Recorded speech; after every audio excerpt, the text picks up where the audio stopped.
Hello and welcome to the final lecture accompanying our final lecture video accompanying our final lecture, which accompanies our final chapter.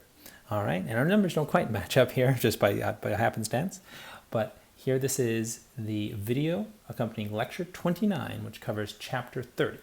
Okay, of course we started midway through the book. We've had well more than one lecture per chapter, and in this final chapter and final lecture we're going to cover the topic of nuclear energy and elementary particles. So there's going to be kind of a natural division here between the two halves of the chapter. So in this final chapter we're going to discuss how energy can be derived from nuclear reactions through fission, in which a large nucleus is split into two smaller nuclei, or through fusion, in which two light nuclei fuse together to make a heavier nucleus. All right, so this can produce very large amounts of energy, relative to the tiny atoms where this process is occurring. And in the second half of the chapter, we're going to turn our attention to subatomic particles. So these are the things that actually are the building blocks of nucleons themselves. So we'll talk about those in a minute. All right, so nuclear fission, all right, our first topic, is when a heavy nucleus, for example, uranium-235, splits or fissions into two smaller nuclei. In a fission reaction, the total mass of the products is less than the original mass of the heavy nucleus. So the fission of uranium-235 by slow, low-energy neutrons can be represented as shown. All right. So here we're seeing the neutron crashing into the uranium-235 and producing excited uranium-236 plus some byproducts. Okay. All right, and so those are called the fission fragments, these two here, X and Y. And if we look, the fission fragments in this case are going to be, let's see, so we're going to form barium and krypton. All right, and this releases a large amount of energy. This energy is going to take the form of kinetic energy. All right. Notice that the sum of the mass numbers, or the number of nucleons on the left, is the same, right? So we have conservation of nucleons, okay? So the total number of protons, 92, is also the same on both sides. So we haven't lost any particles. It's just that due to the binding energy of the nucleus, they don't always effectively weigh the same. And because we're creating two products of the fission that have lighter nucleons, there is net energy produced, okay? So, all right, so it's just showing that the number of nucleons is conserved, but we have a Q number, right, which is an exothermic reaction. This process of splitting apart a large nucleus produces energy, okay, which means that it could be self-sustaining, okay? So let's talk a bit about that, okay? So we can imagine the breakup of the uranium nucleus by thinking of what happens to a drop of water, okay? It's not a perfect analogy, but it's a help to me. Think about it. All the atoms in the drop have energy, but not enough to break up the drop, right? Sort of the capillary force holds it together. Okay, so if the uranium nucleus, a similar process occurs, then uranium-235 captures a slow-moving neutron, right? So the neutron comes in and gets captured, like so. This causes a deformation in the nucleus. So now it has a strange sort of hourglass shape. Because of this, the repulsive force between protons that are quite far apart is now greater than the atomic force that was holding the nucleus together, because there is something called the strong nuclear force that was holding the atom together and was overcoming the repulsive force between protons, the electrostatic repulsive force. Well, if the nucleus gets wildly misshapen like this, then that strong nuclear force doesn't work anymore, and the electrostatic force will split the atom apart into its two daughter nuclei. All right? So the neutrons emitted when uranium-235, our kind of example fission reaction, undergoes fission, can in turn trigger other nuclei to undergo fission. Because remember, it's an exothermic process, so it keeps producing energy every subsequent reaction. So this creates the possibility of a chain reaction as shown in the figure. If the chain reaction isn't controlled, it will proceed too rapidly and possibly result in the sudden release of an enormous amount of energy, an explosion. Even from 1 gram of uranium-235, we have the energy, even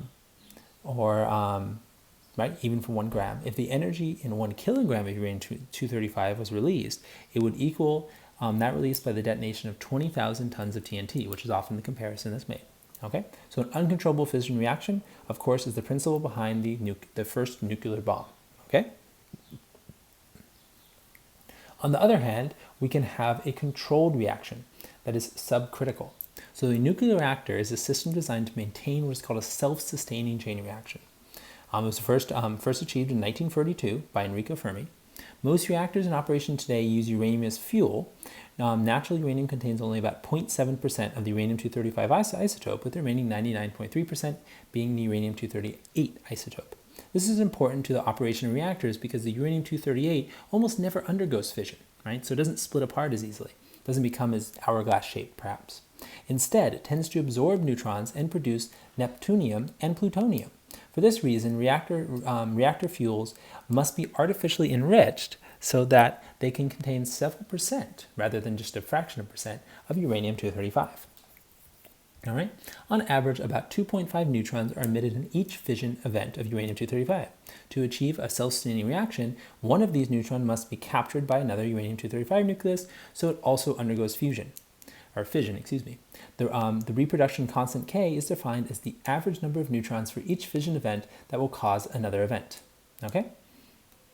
So we want that number to basically be 1 to 1. So we're not getting an uncontrolled growth of free neutrons, but a steady rate. So a self-sustaining chain reaction is achieved when K equals 1. So that's the critical case for a controlled reaction. When K is less than 1, the reactor is subcritical, and the reaction will slowly die out, or quickly die out in some cases, depending on how much less than 1 it is. If K is greater than 1, then the reactor is said to be supercritical, and a runaway reaction will occur. That's what you don't want in a nuclear reactor. So the basic design of a nuclear reactor is shown in the figure. The fuel elements consist of enriched uranium. The size of the reactor is important because the geometry is very important, especially the ratio of surface area to volume. And there are ways of reducing the number of neutrons that come out.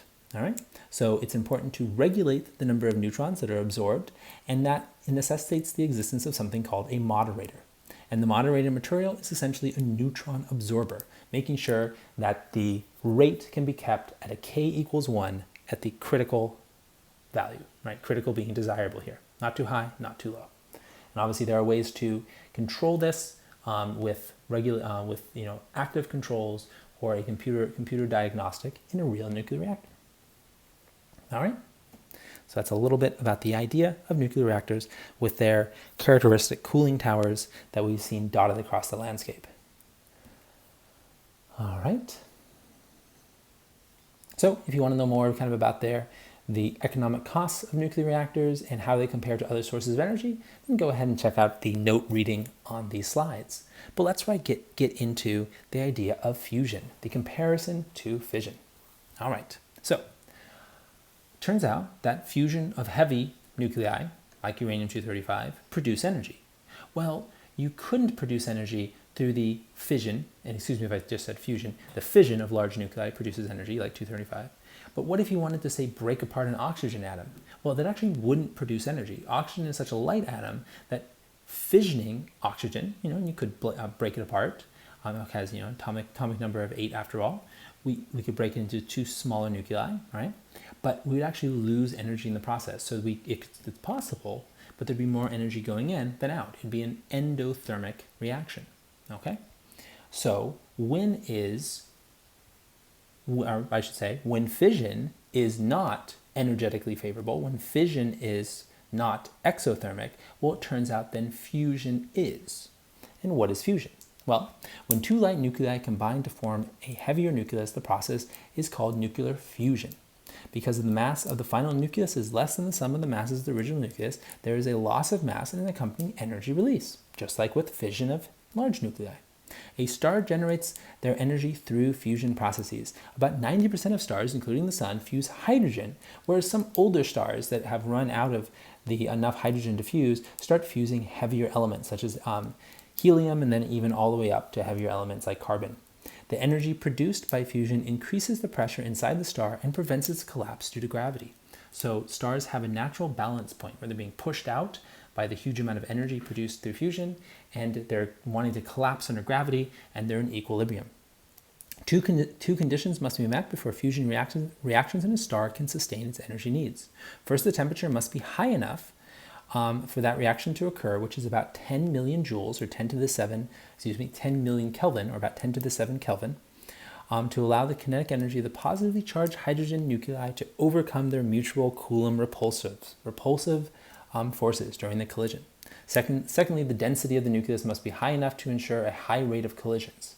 In fact, temperature inside stars like the Sun are not high enough to allow colliding protons to overcome the Coulomb repulsion.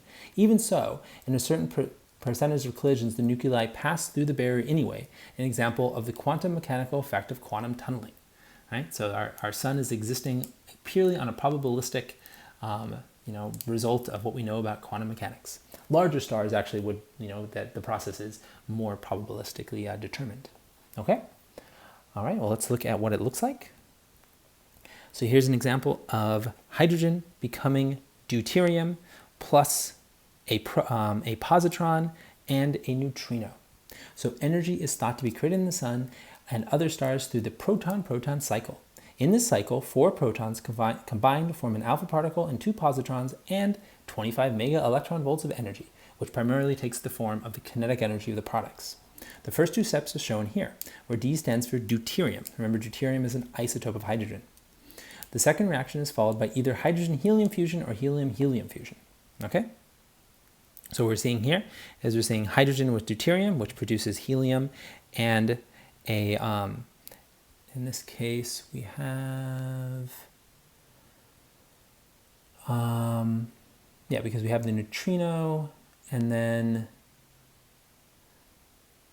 we have a different particle being produced here in the step.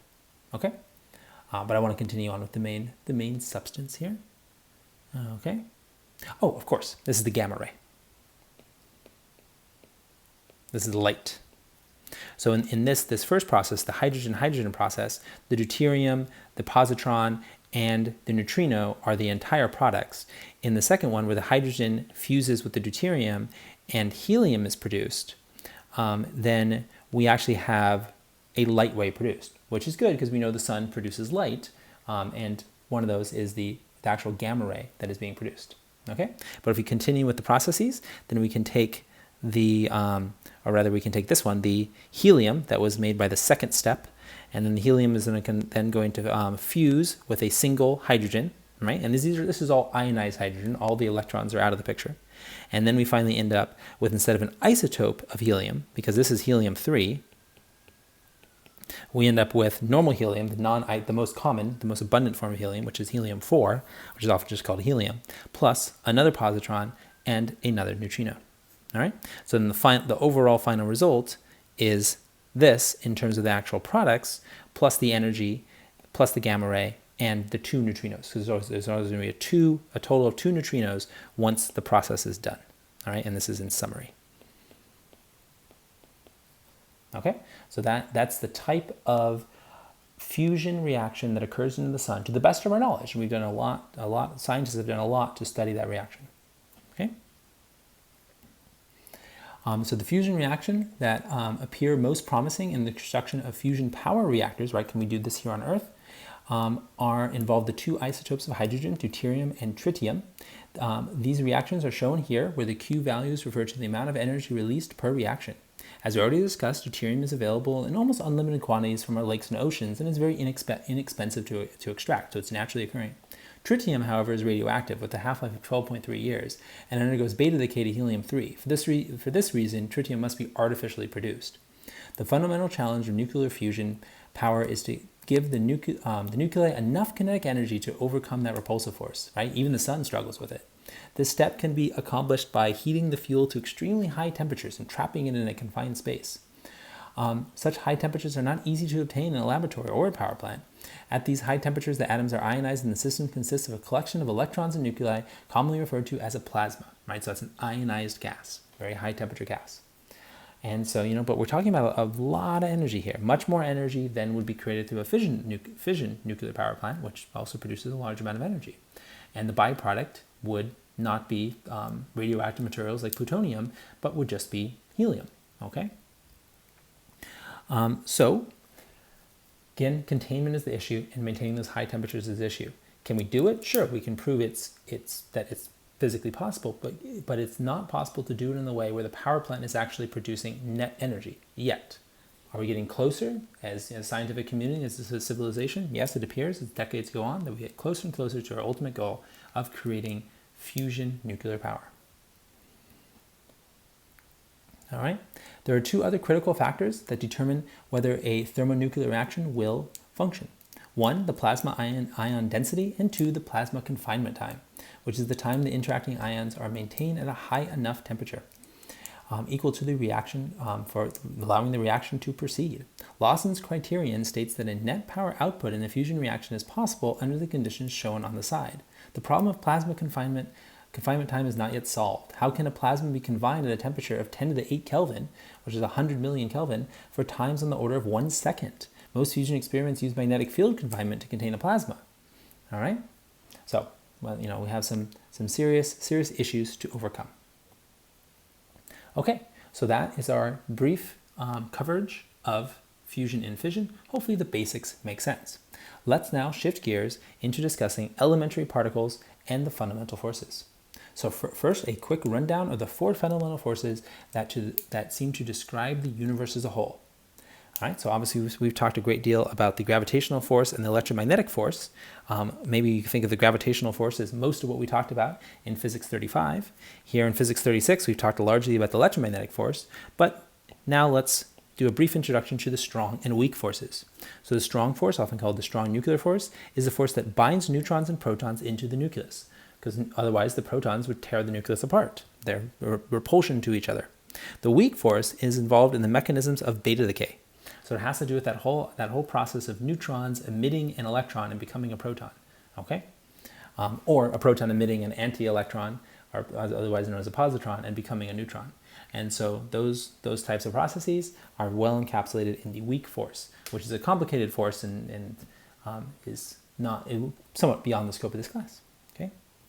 All right. So modern physicists often describe the forces between particles in terms of the action of field particles or quanta, which mediate or carry the forces. The strong forces mediated by field particles called gluons. Okay. So this is what modern physics knows is the way that the force is actually transmitted from one place to another. In the case of the electromagnetic interaction, the carrier particle is actually the photon. So all electromagnetic forces are carried by the photon.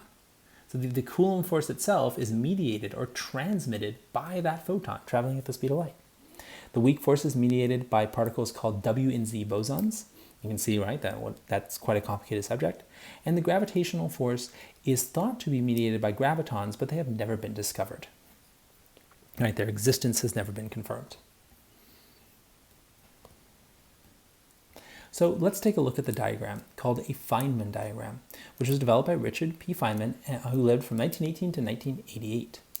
This is the diagram of the electromagnetic interaction between two electrons. In this simple case, a photon is the field particle that mediates the electromagnetic repulsion between the electrons. The photon transfers energy and momentum from one electron to the other in the interaction. Such a photon, called a virtual photon, can never be detected directly because it is absorbed by the second electron very shortly after being emitted by the first. The existence of the virtual photon might be expected to violate the laws of conservation of energy, but doesn't because of the time-energy uncertainty principle. If the exchange of the virtual photon happens quickly enough, the brief discrepancy in energy conservation is less than the minimum uncertainty in energy, and the exchange is physically an acceptable process. Right? So here we have the idea that the virtual photon actually exists within the bounds of Heisenberg's uncertainty principle. Right? So it could really exist, right? Without violating energy. All right, so here is a summary of the forces. So here we just have the name of the forces. We have their relative strength. So we can see that the strong nuclear force, that's the force that holds the nucleus together, is 10 to the 43 times stronger than the weakest force in the universe, gravitational force. Having 10 to the 43 order of magnitude difference between two forces is almost hard to grasp, and it really highlights the reason that you never hear about the gravitational attraction between protons, or let alone the gravitational attraction between the nucleus and the electron, because those forces are going to be so small compared to the other forces. I mean, even here, the electromagnetic force is actually fairly strong. Sure, it's 100 times weaker than the strong force, but nothing comes close in weakness to the gravitational force. It is so separate from the other three fundamental forces. But it is the only force that can be stacked in a cohesive way. Because you think if you take a bunch of particles and you combine them together, the overall effects of the electromagnetic force are going to cancel out, because you're going to have as many positive charges as negative charges, right? Or they're going to be oriented in a way where they're canceling their forces out, right? But as long as you keep putting matter together, the gravitational force can eventually win. All right? And think of that in the context of black holes, right? That even though that force is so much weaker, the black hole is the result of where matter and matter has just been piled on top in such high density that you've got an object that is so dense that its escape velocity is faster than the speed of light. And light, that force that is mediated by something that is 10 to the 41 times stronger, can't escape. So that's what I mean by gravity being the ultimate victor, even though each individual gravitational reaction is so weak. Okay? The range is also important. One reason that we don't see the strong force having an effect in the macroscopic world is it has a finite range. It simply doesn't exist after 1 femtometer. Okay? And a femtometer there being 10 to the negative 15. There's no further existence of that force. It just peters out. And then the weak force is even smaller. It's 1,000 times less. It only exists on the scale of individual nucleons. Whereas the electromagnetic force and the gravitational force have infinite distances, although they fall off, both with the inverse of the square of distance. Okay? And as we mentioned, the mediated particles are the glue on the photon, the W and Z bosons, and thought to be the graviton for gravity. All right? So a wonderful summary of the fundamental forces. Okay, so we talked a bit about antiparticles. So in the 1920s, theoretical physicist Paul Dirac, who lived from 1902 to 1984, developed a version of quantum mechanics that incorporated special relativity. Dirac's theory accounted for the electron's spin, we mentioned that before, and its magnetic moment, but had an apparent flaw in that it predicted negative energy states. The theory was rescued by positing the existence of anti-electrons having the same mass as an electron, but the opposite charge, called a positron. The general and profound implication of Dirac's theory is that for every particle, there is an antiparticle with the same mass as the particle but the opposite charge. And this is now known to be the case. An antiparticle is usually designated by a bar over the symbol for the particle. All right?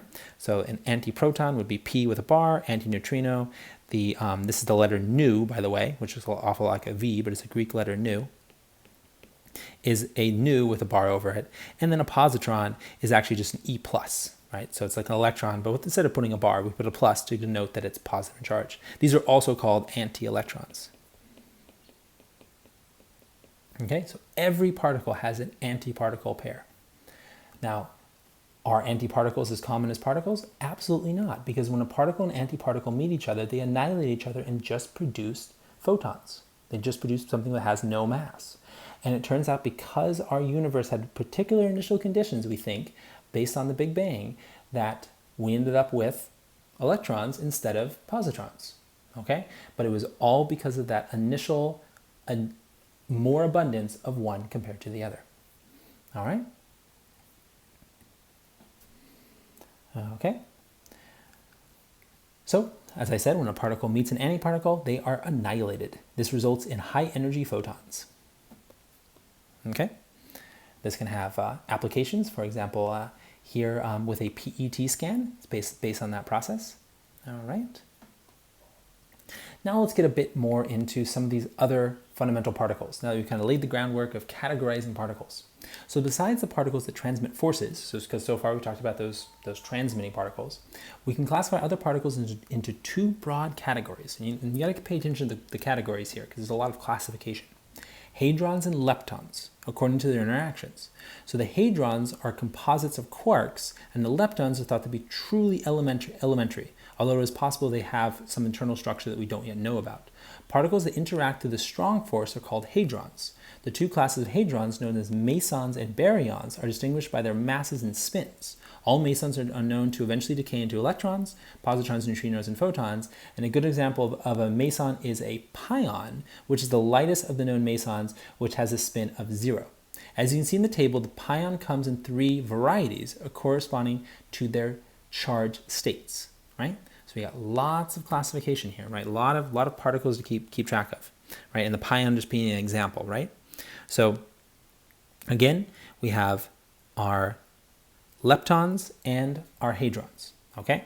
So let me just, yeah, so the hadrons are composed of quarks, okay? Leptons are not. So notice leptons is kind of it's a closed list. It's just got the electrons and the neutrinos and the muons. That's really everything that's going to fall into the leptons. So it's kind of easy to just deal with that out of the way. Hadrons is a lot more going on. You have the mesons. If you notice that the mesons all, as I said, are going to decay into electrons, whereas the baryons don't, okay?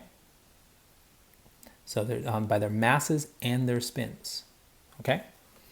All right, so table to refer to, you can always refer to it in the context of a quick concept question involving these names. I just want you to have the broad categories down, okay? So pions, to continue them, is kind of our example particle, and then of course being composed of quarks. Pions are highly unstable particles. For example, the pi minus, or pion minus, has a lifetime of 2.6 times 10 to the negative 8 seconds, and decays into a muon and an antineutrino shown here.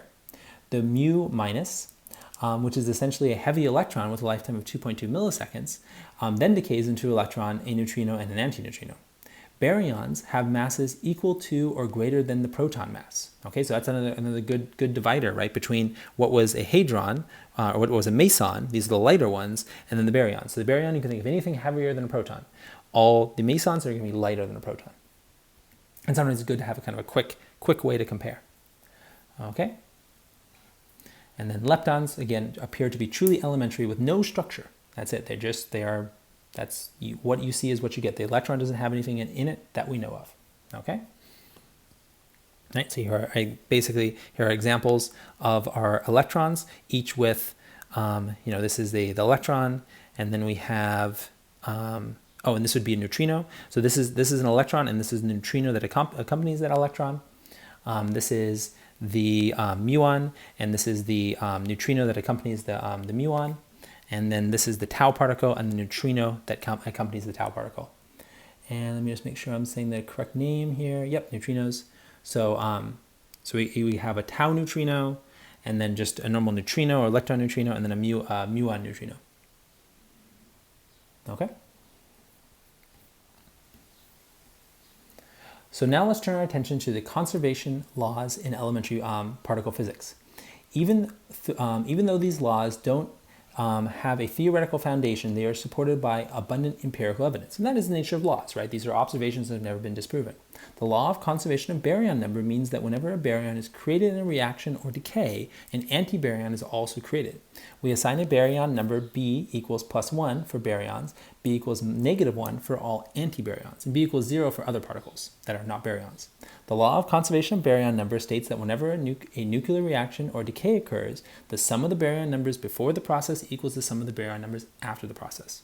If the baryon number is absolutely conserved, the proton must be absolutely stable. If it were not for the law of conservation of baryon number, the proton could decay into a positron in a neutral pion. Such a decay has never been observed, because that would violate the conservation of baryon number. At present, we can only say that the proton has a half-life of at least 10 to the 31 years, and that's based on the idea that that's about 20 orders of magnitude longer than the current age of the universe, which is about 10 to the 10 years, okay, about 15 billion, okay? Okay, so there are 3 conservation laws involving lepton numbers, one for each variety of lepton. So the law of conservation of electron-lepton number states that the sum of electron-lepton numbers before a reaction or decay must equal the sum of electron-lepton numbers after the reaction or decay. The electron and the electron neutrino are assigned a positive electron-lepton number of 1, and the anti-leptons are assigned the electron-lepton number -1. And all the other particles have 0. They don't fall in that category. For example, consider neutron decay. Okay? So before the decay, the electron-lepton number is 0. After the decay, it's also 0. So the electron-lepton number is conserved. The baryon number must also be conserved, which we can quickly check. All right?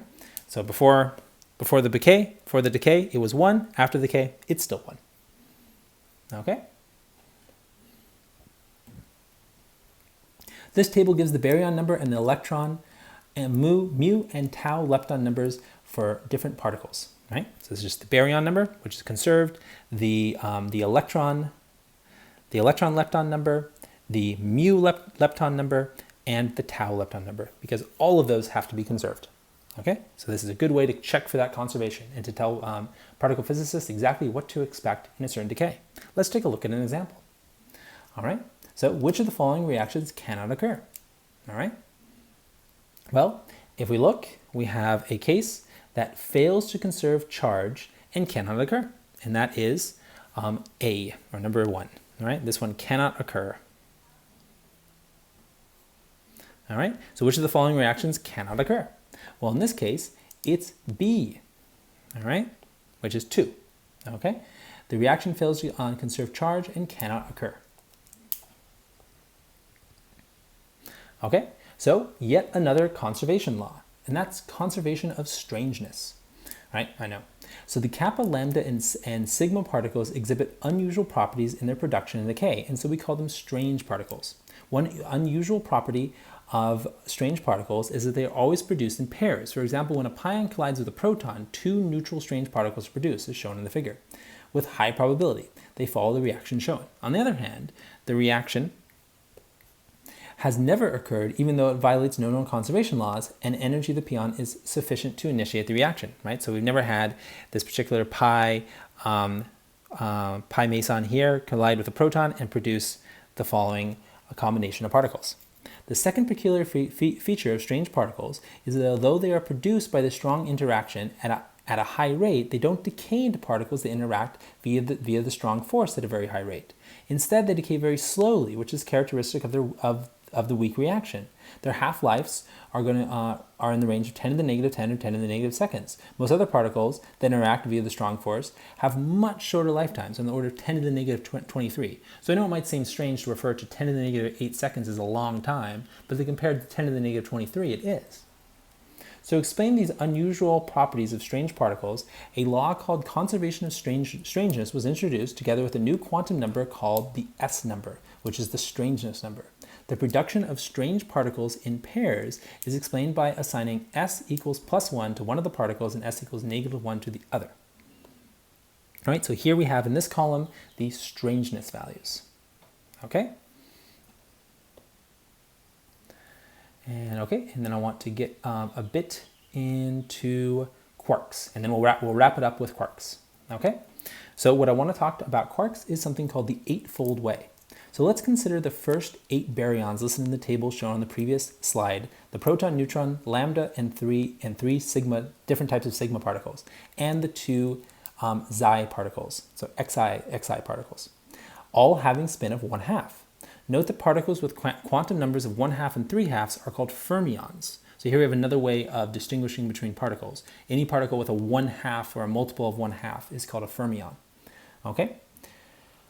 So 6 of the baryons form a hexagon, and the remaining 2 are at the hexagon's center. Now consider the family of mesons with spins of 0. Now these are ones of integer spins. The particles and antiparticles include the 3 pions, 4 kaons, and 2 ettas. Note that particles with spins of 0, 1 are called bosons. Okay, so yet another way of classifying. Instead of kind of comparing between mass and fundamental nature, the classification of particles in the fermions and bosons specifically and exclusively refers to their spin. Integers, bosons, 1/2 integers are going to be your fermions. Okay, so again, a fascinating hexagonal pattern emerges. So these and related symmetries are called the Eightfold Way, which is a catchy name.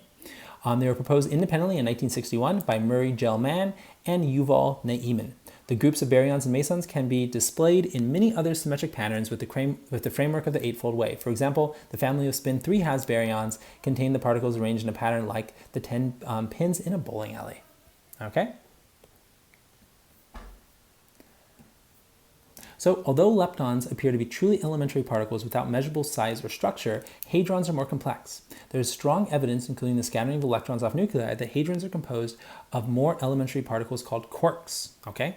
So this is the idea that we said, can't break down the leptons, but hadrons you can. According to the Quark model, all hadrons are composed of 2 or 3 of 6 fundamental constituents called quarks. These 6 quarks are given the names up, down, strange, charmed, bottom, and top. And these would compose all of the hadrons. So every one of the hadrons is mixed up of some combination of those 6. Okay? And they could either be combined in a set of 2 or a set of 3. Quarks have fractional electric charges along with other properties as shown. Associated with each quark is an antiquark of opposite charge, baryon number, and strangeness, because that idea of every particle having antiparticles still holds for quarks. Mesons consist of a quark and an antiquark, and baryons consist of 3 quarks. Okay? And this is how we end up with the idea of the fundamental charge, with protons having the same fundamental charge as an electron, 1, although they're composed of particles that actually have less. So it turns out that fundamental charge is actually not so fundamental once we have discovered and postulated about the quark. The table shows here lists shown here lists the quark's composition of several mesons and baryons. Note that just 2 of the quarks, U and D, are contained, that's up and down, are contained in all hadrons and counted in ordinary matter. The third quark, S, that's a strange quark, is needed only to construct strange particles, hence its name. All right, and those are with only particles that have a strangeness value of +1 or -1. The figure on the right is a pictorial representation of the quark composition of several particles, common or otherwise. The charmed bottom and top quark are more massive than other quarks and occur really in only in higher energy interactions. Each has its own quantum number called charm, bottomness, and topness. Right, so actually now it's not just the strangeness quantum number. We actually have a whole series of extra quantum numbers. Quarks have another property called color or color charge. The property isn't color in the visual sense, it's just a label for something analogous to electric charge. Quarks are said to come in 3 colors, red, green, and blue. Antiquarks have the properties anti-red, anti-green, and anti-blue. Color was defined because some quarks combinations appear to violate the Pauli exclusion principle. An example is the omega- particle, which consists of 3 strange quarks, SSS, that are all spin up, giving a spin of 3 halves. Each strange quark is assumed to have a different color, and so in a distinct quantum state, thus not violating the Pauli exclusion principle, but actually satisfying it. Okay, so we had to accept that they could be in different states, almost different energy levels. All right, so that's what the colors are. They're analogous to energy levels.